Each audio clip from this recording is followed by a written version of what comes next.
तो हेलो दोस्तों, आज मैं बताने जा रहा हूँ कुछ ऐसी बातें जिन्हें अगर हम ना भूले होते तो कोरोना वायरस हमारा कुछ नहीं बिगाड़ पाता।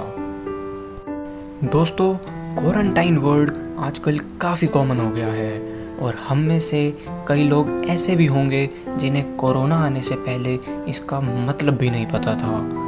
पर क्या आप जानते हैं, हमारे पूर्वज इसका मतलब बहुत अच्छे से समझते थे।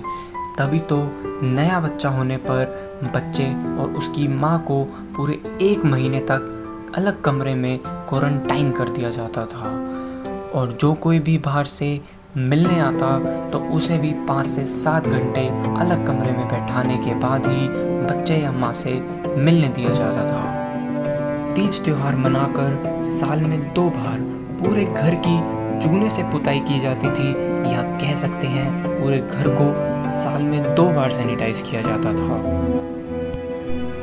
किसी से मिलने पर हाथ मिलाने की तो परंपरा थी ही नहीं हमारी। हमें तो दूर से दोनों हाथ जोड़कर नमस्ते करना सिखाया था। बाहर से जब भी कोई व्यक्ति घर लौटता तो अपने चप्पल या जूते घर के दरवाजे पर ही उतार के आता था, जिससे बाहर का कोई वायरस घर में ना आ जाए।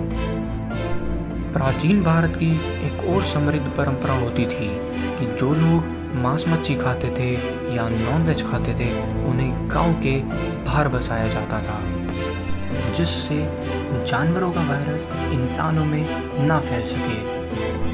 किसी मृत व्यक्ति के अंतिम संस्कार से जब भी कोई लौटता था तो आने के तुरंत बाद ही नहाता और अपने कपड़े धोता था, तब जाकर घर में एंट्री मिलती थी।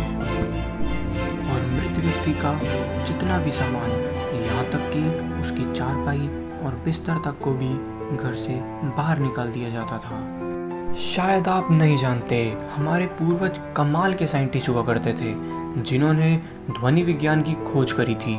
सुबह सुबह मंदिरों में शंख और घंटियां बजाकर भी कितने वायरसेस को ख़त्म किया जाता था, जिसे आज मॉडर्न साइंस में साउंड हीलिंग थेरेपी या म्यूज़िक थेरेपी भी कहते हैं।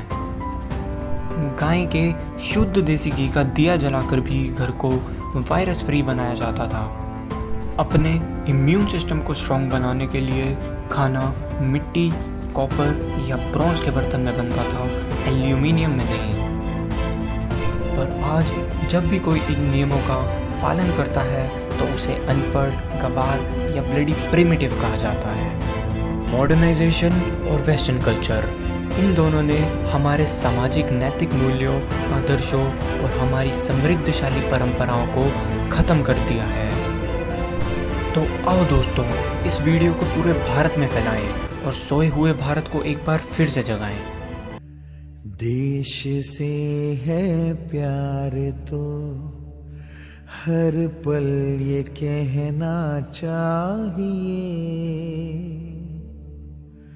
मैं रहूं या ना रहूं भारत ये रहना चाहिए।